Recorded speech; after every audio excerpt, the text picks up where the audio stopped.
حمل کے دوران تعلیم و تربیت کے سلسلے میں ہم آپ کو اس بارے میں پیش کر رہے تھے مضامین انفیکشن کنٹرول سوسائٹی کی طرف سے.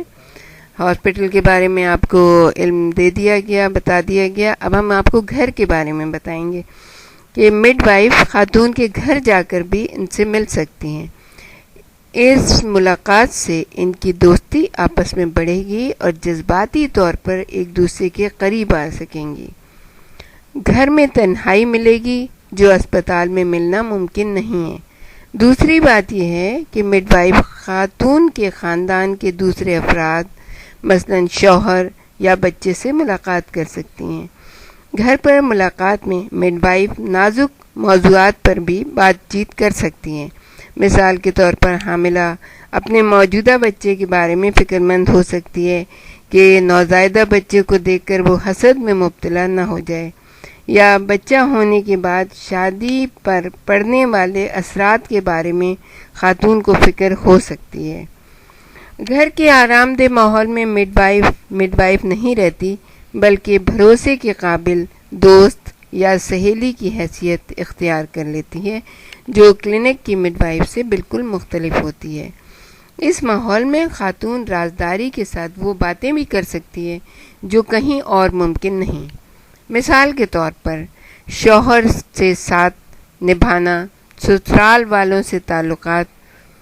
دوسری طرف مڈ وائف کو خاتون کے گھر کی صورتحال خود اپنی نظر سے جانچنے کا موقع ملتا ہے. وہ دوسری خواتین سے حاصل ہونے والے تجربات کی روشنی میں خاتون کی بہت ہمدردی سے رہنمائی کر سکتی ہیں. کمیونٹی یا ٹیم مڈ وائف کو حاملہ کی مسلسل دیکھ بھال کا موقع ملتا ہے، جس کی بنا پر وہ رفتہ رفتہ اس کا اعتماد حاصل کر سکتی ہیں. وہ حاملہ کی ذہنی سطح کا اندازہ لگا کر اسے ہر ملاقات پر کوئی نہ کوئی چھوٹی سے چھوٹی معلومات دے سکتی ہیں، کیونکہ ہر ایک کی ذہنی سطح ایک جیسی نہیں ہوتی ہے. اس لیے کہ بہت ہی کم پڑھی لکھی ہے، یہ بہت ہی ینگ حاملہ ہیں خاتون، تو ان کو چھوٹی چھوٹی معلومات کے ذریعے ان کا اعتماد بحال کیا جائے، ان کو ان کے بچے کے اچھائی کے بارے میں اور بہت ہی صحت مند نشو و نما کے بارے میں چھوٹی چھوٹی معلومات دی جا سکتی ہے. یا ان کے سوالوں کا ٹھیک جواب دینے کے لیے تگ و دو کی جا سکتی ہے. یعنی اگر وہ کوئی سوال کریں اور اگر آپ کے علم میں نہیں ہے تو آپ پڑھ کے، کتاب میں سے پڑھ کے یا لیکچر سن کے آپ ان کے سوالوں کا صحیح جواب دینے کی کوشش کریں. جو خواتین گھر سے باہر جا کر لیکچر لینے سے شرماتی ہوں یا مشکل محسوس کرتی ہوں، ان کو سہولت دینے کے لیے مڈ وائف ان کے گھر جا کر ان سے ملاقات کر سکتی ہیں. بہتر ہوگا گھر پر ملاقات کے لیے مڈ وائف مخصوص یونیفارم کے بجائے اپنا گھریلو لباس پہنے. اب آگے ہم آپ کو یہ بتائیں گے کہ ہونے والے والدین کے لیے، یعنی کہ جو نئے والدین ہو رہے ہیں، جن کے پہلا بچہ پیدا ہو رہا ہے، ان کے لیے تربیتی نشستیں. یہ نشستیں اس وقت مؤثر ہوں گی جب انہیں اس بارے میں بتائے گئے اصولوں کے مطابق منعقد کرایا جائے.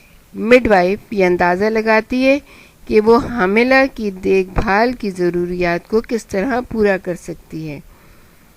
ملک کے مختلف حصوں میں چونکہ مختلف سماجی طبقے اور مختلف زبانی بولنے والے گروپس رہتے ہیں، اس لیے ممکن ہے اگر مڈ وائف اس علاقے یا کمیونٹی سے تعلق نہ رکھتی ہو تو اسے مختلف قسم کے مسائل کا سامنا کرنا پڑے.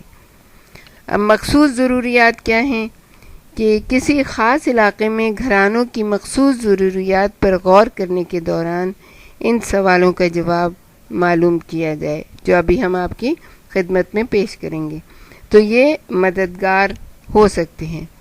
ممکنہ سوالات تو بے شمار ہو سکتے ہیں، تاہم ملک کے ہر علاقے کی آبادی کی کچھ خاص ضروریات ہوتی ہیں. مڈ وائف کو آبادی کی صورتحال کو نظر میں رکھتے ہوئے سب سے پہلے یہ معلوم کرنا چاہیے کہ حاملہ ممکنہ طور پر کن مسائل کا شکار ہو سکتی ہے. مڈ وائف کو محسوس ہوگا کہ اس کا اپنا کلچر، اقدار اور نسل کس حد تک مختلف ہے. اس طرح اسے اندازہ ہوگا کہ مختلف خیالات کے لوگوں کی ضروریات پورا کرنے کے لیے کس طرح کی سوچ اپنائی جا سکتی ہے۔ اب ہم آپ کو یہ بتائیں گے کہ علاقے کے گھرانوں کی مخصوص ضروریات کا پتہ چلانے کے لیے ان سوالات کے جوابات حاصل کرنے چاہیے۔ نمبر 1 ہے، خاندان کو کس قسم کی سماجی محرومی کا سامنا ہو سکتا ہے؟ نمبر 2، کیا یہ امکان ہے کہ خاندان کا کوئی فرد یا افراد منشیات استعمال کرتے ہوں یا شراب نوشی کرتے ہوں؟ نمبر 3، کیا اس علاقے میں بڑی تعداد میں نوجوان میاں بیوی دوسرے علاقوں سے آ کر آباد ہو رہے ہیں اور اس کے نتیجے میں ان کے جاننے والے ہمسائے اور دوست بہت تھوڑے سے ہیں؟ نمبر 4، کیا اس علاقے میں خانہ بدوشوں کے قافلے اکثر آتے رہتے ہیں جن تک پہنچنا اور دیکھ بھال کرنا مشکل ہوتا ہے؟ نمبر 5، کیا اس علاقے میں بے روزگاری زیادہ ہے جس کی وجہ سے شوہر دن کے وقت بھی گھر میں ہوتے ہیں اور شوہر اور بیوی کے ساتھ دن کے وقت ملاقات ہو سکتی ہے؟ یعنی آپ یہ معلوم کریں گے کہ اگر شوہر بھی گھر میں ہوتا ہے تو کون سا وقت زیادہ سوٹیبل ہوگا ملنے کے لیے۔ نمبر 6، کیا اس علاقے میں غیر ملکی باشندوں کے گھرانے یا دوسرے گروہ آباد ہیں جن کا پیدائش اور بچوں کی دیکھ بھال کے بارے میں تصور اکثریتی آبادی سے مختلف ہے؟ اور نمبر 7 ہے، کیا اس علاقے میں فوجیوں یا ایسے سرکاری ملازموں کے گھرانے بھی آباد ہیں جنہیں بار بار اپنا گھر تبدیل کرنا ہوتا ہے؟